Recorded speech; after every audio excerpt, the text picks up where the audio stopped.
ಆರೋಗ್ಯ ಅನುಷ್ಠಾನ ಯೋಜನೆಗೆ ಸಂಬಂಧಿಸಿದಂತೆ ಕಲ್ಯಾಣ ಕರ್ನಾಟಕ ಅಭಿವೃದ್ಧಿ ವತಿಯಿಂದ ಅಕ್ಷರ ಆವಿಷ್ಕಾರ, ಖುಷಿ ಆವಿಷ್ಕಾರ ಯೋಜನೆಗಳು ಪ್ರಾರಂಭವಾಗ್ತಿವೆ. ಅಕ್ಷರ ಮತ್ತು ಆರೋಗ್ಯಕ್ಕೆ ಹೆಚ್ಚಿನ ಒತ್ತು ಕೊಡುತ್ತಿದ್ದೇವೆ. ಕಳೆದ 3 ವರ್ಷದಲ್ಲಿ 61,000ಕ್ಕೂ ಹೆಚ್ಚು ಜನ ಜಯದೇವ್ ಆಸ್ಪತ್ರೆಯಲ್ಲಿ ಹೃದಯಾಘಾತದಿಂದ ಪ್ರಾಣ ಕಳೆದುಕೊಂಡಿದ್ದಾರೆ. ಮುಖ್ಯಮಂತ್ರಿಗಳ ನೇತೃತ್ವದಲ್ಲಿ 2023 ಮತ್ತು 24ನೇ ಸಾಲಿನಲ್ಲಿ ಜಯದೇವ್ ಆಸ್ಪತ್ರೆಗೆ 6 ಕೋಟಿ ಅನುದಾನ ನೇತೃತ್ವದಲ್ಲಿ ಬಂದಿದೆ ಎಂದು ಶಾಸಕ KKRDB ಅಧ್ಯಕ್ಷರಾದ ಡಾಕ್ಟರ್ ಅಜಯ್ ಸಿಂಗ್ ಅವರು ಹೇಳಿದ್ದಾರೆ. ಇಂದು ನಗರದಲ್ಲಿ KKRDB ಸಭಾಂಗಣದಲ್ಲಿ ನಡೆದ ಸುದ್ದಿಗೋಷ್ಠಿಯಲ್ಲಿ ಮಾತನಾಡಿದ ಅವರು, ಕಳೆದ ಡಿಸೆಂಬರ್ನಲ್ಲಿ ಮುಖ್ಯಮಂತ್ರಿ ನೇತೃತ್ವದಲ್ಲಿ ಕಲಬುರಗಿಯಲ್ಲಿ 371 ಬೆಡ್ಗಳ ಜಯದೇವ್ ಆಸ್ಪತ್ರೆ ನಿರ್ಮಿಸಲಾಗಿದೆ. ಹಳ್ಳಿಯಲ್ಲಿರುವ ಜನರಿಗೆ ಅನುಕೂಲವಾಗುವ ರೀತಿಯಲ್ಲಿ ಈಗಾಗಲೇ ಸ್ಟೈನೈ ರೂಪದಲ್ಲಿ ಸರಿಯಾದ ಚಿಕಿತ್ಸೆ ನೀಡುವ ಕೆಲಸ ಆಗ್ತಿದೆ. KKRDB ವತಿಯಿಂದ ಕಲ್ಯಾಣ ಕರ್ನಾಟಕ ಹಾಟ್ಲೈನ್ ಯೋಜನೆಯನ್ನು ಮಾಡಲಾಗ್ತಾ ಇದೆ. 32 ಆಂಬ್ಯುಲೆನ್ಸ್ಗಳನ್ನು ನೀಡಲಾಗ್ತಿದೆ. ಹಾಗಾಗಿ ಒಂದು ಜೀವ ಉಳಿಸಿ ಕುಟುಂಬ ರಕ್ಷಿಸಿ ಎಂಬ ಧ್ಯೇಯದಿಂದ ಸಾಕ್ತಿದ್ದೇವೆ. ಹಳ್ಳಿಯಲ್ಲಿರುವ ಕಟ್ಟಕಡೆಯ ಮನುಷ್ಯರಿಗೂ ಇದರಿಂದ ಉಪಯೋಗವಾಗಲಿ ಎಂದು ಮಾಡುತ್ತಿದ್ದೇವೆ. ಪ್ರತಿಯೊಂದು ಆಂಬ್ಯುಲೆನ್ಸ್ನಲ್ಲಿ ಹಲವು ಸೌಲಭ್ಯಗಳನ್ನು ಇಟ್ಟುಕೊಳ್ಳಲಾಗಿದೆ. ಸೆಪ್ಟೆಂಬರ್ 17ನೇ ತಾರೀಕು ನಡೆದ ಸಚಿವ ಸಂಪುಟದಲ್ಲಿ 873 ಕೋಟಿ ಅನುದಾನ ಬಂದಿದ್ದು ಅದನ್ನು ವಿವಿಧ ಯೋಜನೆಗಳಲ್ಲಿ ಬಳಸಲಾಗ್ತಿದೆ. KKRDB ಹಾಟ್ಲೈನ್ ಯೋಜನೆಯನ್ನು ಇದೇ 16ರಂದು ಮುಖ್ಯಮಂತ್ರಿಗಳು ಉದ್ಘಾಟಿಸಲಿದ್ದಾರೆ. ಆರೋಗ್ಯ ಇಲಾಖೆ ಹಾಗೂ ವೈದ್ಯಕೀಯ ಇಲಾಖೆ ಸುಮಾರು 2,000 ಕೋಟಿ ಅನುದಾನ ಮೀಸಲಾಗಿದ್ದು ತಿಳಿಸಿದರು ಅಂತ ಮಾತನ್ನು ನಾವೆಲ್ಲರೂ ಕೂಡ ಕೇಳಿದ್ದೀವಿ. ನಮ್ಮೆಲ್ಲರೂ ಕೂಡ ಗೊತ್ತಿರುವಂತೆ ಕಳೆದ 27 ತಿಂಗಳಲ್ಲಿ ನಾವು ಆರೋಗ್ಯ ಆವಿಷ್ಕಾರ ಅಂತ ಒಂದು ಯೋಜನೆ ನಮ್ಮ ಕಲ್ಯಾಣ ಕರ್ನಾಟಕ ಅಭಿವೃದ್ಧಿ ಮಂಡಳಿ ವತಿಯಿಂದ ನಾವು ಪ್ರಾರಂಭ ಮಾಡಿದ್ದೀವಿ. ಡಾಕ್ಟರ್ ನಂಜುಂಡಪ್ಪ ಕಮಿಟಿ ಅವರು ಯಾವಾಗಲೂ ಕೂಡ ಹೆಚ್ಚು ಒತ್ತು ಶಿಕ್ಷಣ, ಆರೋಗ್ಯ ಮತ್ತು ಎಂಪ್ಲಾಯ್ಮೆಂಟ್, ಮೂಲಭೂತ ಸೌಕರ್ಯಗಳಿಗೆ ಕೊಡಬೇಕು ಅಂತ ಹೇಳಿದ್ದಾರೆ. ಆ ಒಂದು ರೀತಿಯಿಂದ ಮತ್ತೊಮ್ಮೆ ತಮಗೆಲ್ಲರಿಗೂ ಹೇಳುವುದೇನೆಂದರೆ, ನಾವು ನಮ್ಮ ಕಲ್ಯಾಣ ಕರ್ನಾಟಕ ಅಭಿವೃದ್ಧಿ ಮಂಡಳಿ ವತಿಯಿಂದ ನಮ್ಮ ಕರ್ನಾಟಕ ಸರ್ಕಾರ ಒಂದು ಸಹಭಾಗಿತ್ವದಲ್ಲಿ ಆರೋಗ್ಯ ಆವಿಷ್ಕಾರ ಯೋಜನೆ, ಅಕ್ಷರ ಆವಿಷ್ಕಾರ ಯೋಜನೆ, ಈ ವರ್ಷ ಅರಣ್ಯ ಆವಿಷ್ಕಾರ ಅಂತ ಒಂದು ಕಾರ್ಯಕ್ರಮ ಕೂಡ ನಾವು ಪ್ರಾರಂಭ ಮಾಡ್ತಾ ಇದ್ದೀವಿ. ಉದ್ಯೋಗ ಆವಿಷ್ಕಾರ ಅಂತ ಯೋಜನೆ ಒಂದು ಪೈಲಟ್ ಪ್ರಾಜೆಕ್ಟ್ ಕೂಡ ಪ್ರಾರಂಭ ಮಾಡಲಾಗಿದೆ. ಕೃಷಿ ಆವಿಷ್ಕಾರ ಅಂತ ಸಣ್ಣ ನೀರಾವರಿ ಇಲಾಖೆ ವತಿಯಿಂದ ಅಂತರ್ಜಲ ಈ ನಮ್ಮ ಭಾಗದ ರೈತರಿಗೆ ಅನುಕೂಲ ಆಗಬೇಕಂತ ಅದನ್ನು ಕೂಡ ಈ ವರ್ಷ ಪ್ರಾರಂಭ ಆಗ್ತದೆ. ಹಿಂದುಳಿದ ವರ್ಗದ ಅಭಿವೃದ್ಧಿ, ಅಲ್ಪಸಂಖ್ಯಾತರ ಅಭಿವೃದ್ಧಿ, ಶೋಷಿತ ಜನಾಂಗ ಶೋಷಿತ ವರ್ಗದ ಅಭಿವೃದ್ಧಿ, ಹಳ್ಳಿಯಲ್ಲಿ ರೈತರಿಗೆ ಗೋದಾಮುಗಳು, ಮಹಿಳೆಯರಿಗೆ ಶೌಚಾಲಯಗಳು, ಇಂಡಸ್ಟ್ರಿಯಲ್ ಹಬ್ ಅಂತ ಒಂದು ಕಾರ್ಯಕ್ರಮ ಅದೆಲ್ಲ ನಾವು ಮಾಡ್ತಾಯಿದ್ದೀವಿ.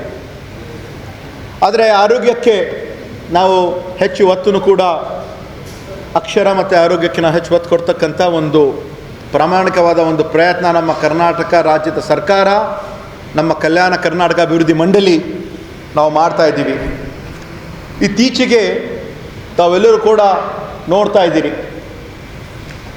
ಹೆಚ್ಚಾಗಿ ಹೃದಯಾಘಾತಗಳು ನಮ್ಮ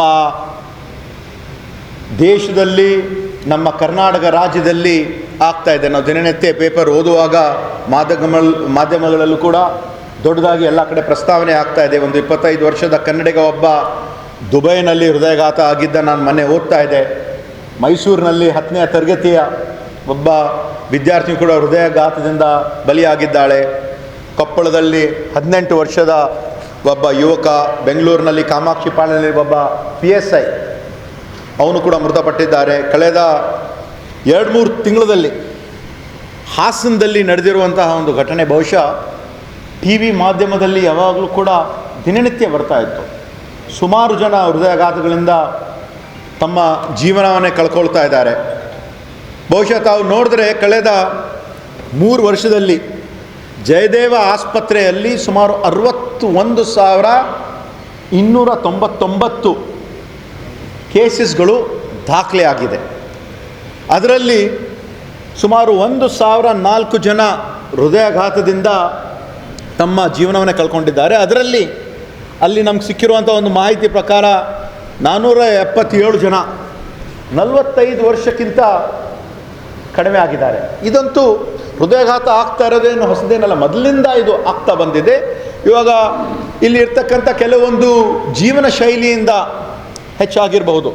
ಇಲ್ಲಿ ಇರ್ತಕ್ಕಂಥ ಅದು ಸ್ಟ್ರೆಸ್ ರಿಲೇಟೆಡ್ ಇರಬಹುದು, ಫುಡ್ ಹ್ಯಾಬಿಟ್ಸ್ ಇರ್ಬೋದು, ಲೈಫ್ ಸ್ಟೈಲ್ ಇರ್ಬೋದು, ಪೊಲ್ಯೂಷನ್ ಇರ್ಬೋದು, ಬ್ಲಡ್ ಪ್ರೆಷರ್ ಇರ್ಬೋದು, ಮೆಂಟಲ್ ಪ್ರೆಷರ್ ಇರ್ಬೋದು, ಒಬಿಸಿಟಿ ಇರ್ಬೋದು ಅಂತ ಬೇರೆ ಬೇರೆ ಕಾರಣಗಳು ಇರಬಹುದು. ಒಂದೇ ಕಾರಣ ಅಂತ ಭಾಳಷ್ಟು ನಾವು ಸೋಷಿಯಲ್ ಮೀಡಿಯಾದಲ್ಲಿ ಬೇರೆ ಮೀಡಿಯಾದಲ್ಲಿ ನೋಡ್ತೀವಿ, ಇದೇ ಕಾರಣ ಆಗಿರ್ಬೋದು, ಬೇರೆ ಅದು ಏನು ನಿಜವಾಗ್ಲೂ ಇರ್ತಕ್ಕಂಥ ಒಂದು ಕಾರಣ ಅಂತ ನಮಗೆ ಇದಿಲ್ಲ. ಅದೇ ನಮ್ಮ ಸರ್ಕಾರ ಈ ಒಂದು ಜನರಿಗೆ ಅನುಕೂಲ ಆಗಬೇಕಂತ ಮಾನ್ಯ ಮುಖ್ಯಮಂತ್ರಿಗಳು 2023-24ನೇ ಸಾಲಿನ ಒಂದು ಜುಲೈ ಮೊದಲನೇ ಒಂದು ಬಜೆಟ್ ಘೋಷಣೆಯಲ್ಲಿ ಆಯವ್ಯಯದಲ್ಲಿ ಸುಮಾರು ಕರ್ನಾಟಕ ರತ್ನ ಡಾಕ್ಟರ್ ಪುನೀತ್ ರಾಜ್ಕುಮಾರ್ ಸ್ಮರಣಾರ್ಥಕವಾಗಿ ಅವರು ಕೂಡ ಭಾಳ ಒಂದು ಒಳ್ಳೆಯ ಲೈಫ್ ಸ್ಟೈಲ್ ಇಟ್ಕೊಂಡು ಇದನ್ನು ಕೂಡ ಕೇವಲ ಒಂದು 45 ವರ್ಷದಲ್ಲಿ ಅಂತ ಒಂದು ಕನ್ನಡ ರತ್ನವನ್ನು ನಾವು ಕಳ್ಕೊಂಡಿದ್ದೀವಿ. ಅವರ ಒಂದು ಹಠಾತ್ ಒಂದು ಹೃದಯ ಸಂಬಂಧ ಸಾವುಗಳನ್ನು ತಡೆಯಲು ಆಟೋಮೇಟೆಡ್ ಎಕ್ಸ್ಟರ್ನಲ್ ಡಿಫಿಬ್ರಿಲೇಟರ್ಗಳನ್ನು ಜಿಲ್ಲಾ ಆಸ್ಪತ್ರೆ ಮತ್ತು ತಾಲೂಕು ಆಸ್ಪತ್ರೆಗಳಲ್ಲಿ ಅಳವಡಿಸಲು ಘೋಷಿಸಿದ ಅನ್ವಯ ದಿನಾಂಕ 13/10/2023ರಂದು ಆದೇಶ ಹೊರಡಿಸಿ ಡಿಫಿಬ್ರಿಲೇಟರ್ಸ್ ಅಳವಡಿಸಿ ಸ್ಟೆಮೈ ST ಎಲಿವೇಟೆಡ್ ಮಯೋಕಾರ್ಡಿಯಲ್ ಇನ್ಫಾಕ್ಷನ್ ಕಾರ್ಯಕ್ರಮ ವಿಸ್ತರಣೆಗೆ ಒಟ್ಟು 6 ಕೋಟಿ ಅನುದಾನವನ್ನು ಒದಗಿಸುತ್ತಾರೆ. ಅದು ತಮ್ಮೆಲ್ಲರೂ ಕೂಡ ಗೊತ್ತಿದೆ. ಆ ಒಂದು ಕಾರಣದಿಂದ ಇವತ್ತು ತಮಗೆಲ್ಲರೂ ಕೂಡ ಗೊತ್ತಿರುವಂತೆ ಜಯದೇವ ಆಸ್ಪತ್ರೆ ಬಹುಶಃ ಸುಮಾರು 1000 ಬೆಡ್ ಇರ್ತಕ್ಕಂಥ ಒಂದು ಆಸ್ಪತ್ರೆ ಬೆಂಗಳೂರಲ್ಲಿದೆ. ಸಾವಿರಾರು ಜನ ದಿನನಿತ್ಯ ಅಲ್ಲಿ ಹೋಗಿ ತಮ್ಮ ಪರಿಶೀಲನೆಯನ್ನು ಮಾಡ್ಕೊಳ್ತಾರೆ, ಟ್ರೀಟ್ಮೆಂಟನ್ನು ತಗೊಳ್ತಾರೆ, ಏಂಜಿಯೋಗ್ರಾಮ್ಸ್ ಆಗ್ತದೆ, ಏಂಜಿಯೋಪ್ಲಾಸ್ಟ್ ಆಗ್ತದೆ, ಓಪನ್ ಹಾರ್ಟ್ ಸರ್ಜರೀಸ್ಗಳೆಲ್ಲ ಆಗ್ತದೆ. ಅದ ನಂತರ ಸುಮಾರು ಒಂದು 400 ಬೆಡ್ ಇರ್ತಕ್ಕಂಥ ಒಂದು ಆಸ್ಪತ್ರೆ ಜಯದೇವ ಆಸ್ಪತ್ರೆ ಎಲ್ಲಿ ಆಗಿದೆ ಅಂದರೆ ಅದು ಮೈಸೂರಲ್ಲಿ. Bureau report RJ32 Kannada news Kalaburagi.